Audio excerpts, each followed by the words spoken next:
Hi guys, and welcome to the video. I'm Marcus, aka Phodex Games, and I'm still here to deliver true indie games made with heart and soul.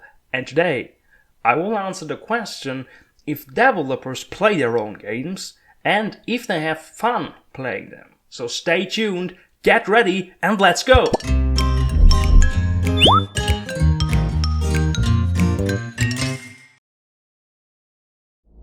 Okay, so it's pretty obvious that as a developer, especially if you're solo, you're playing your game.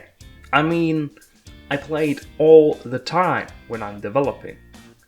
The way it works is that you set things up, you create the feature you want, and then you take a look in-game if it works. However, I think if developers get asked this question, it's much more about if they play their finished product and how much they are affected by the fact that it is their own game. In this video, we will take a look at both scenarios. So, I will start with playing during development. So mostly, this is just part of the development process, and I very much consider it as part of the work. I mean, when you have finished something cool, especially a level or something like that, then it's very satisfying if you start your game and walk through it to get an idea of how it feels. Personally, I'm a huge fan of protecting yourself as a developer so you don't get bored or lose the joy for your game or specific aspects. Let me give you an example. If you add some sound effects or music and they start to play every time I start the game, then it really gets annoying. I think on average you start your game about 100 times or even more every single day, so you can get a little bit mad from that. So very soon, you can't hear or see something you added to your game, or you can't see it anymore. How I solved that problem is to just disable the feature and just test it as long as necessary. Because I believe it is important to at least try that you can look at your game as if you would have been a player, or if you are a player, and not get bored by your own game. This is actually harder than you think. Another thing to mention is that during that time you only play very small parts of the game, and it's not that they feel like it feels for the player when he has the final game. The moment when you bring everything together and when you can get a first impression of how your game will look like, it is really a special moment for every developer.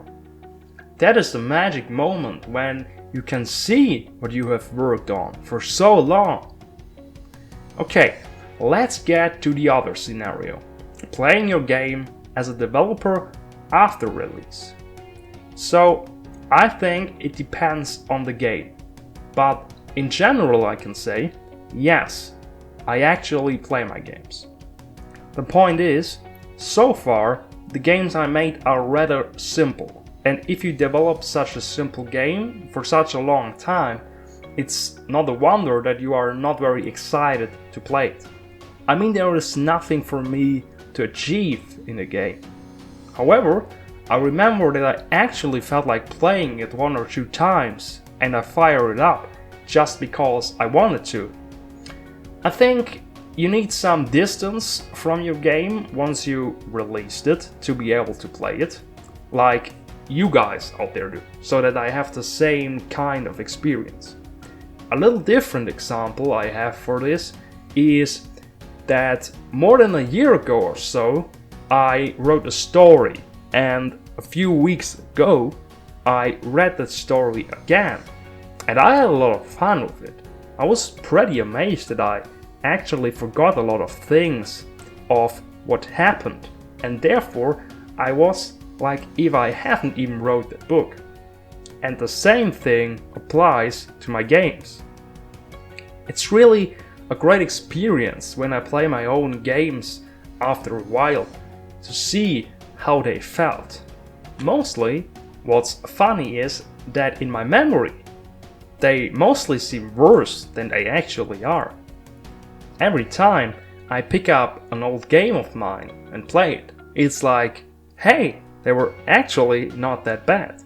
So, to put it in a nutshell, yes, I play my own games, and by the way, a reason why I love render or procedural generation is because it allows me to not know the content I get in my game, although I am the creator. So that's an interesting thing and makes my own games attractive for me to play. That's it for this time, guys. Did you hear or learn something new? Let me know in the comments down below. Tell me if you enjoyed watching or if you would like to see something else. And don't forget, once I meet 1000 subscribers, I will start shooting out free games in my formats called Loot Drop every second week.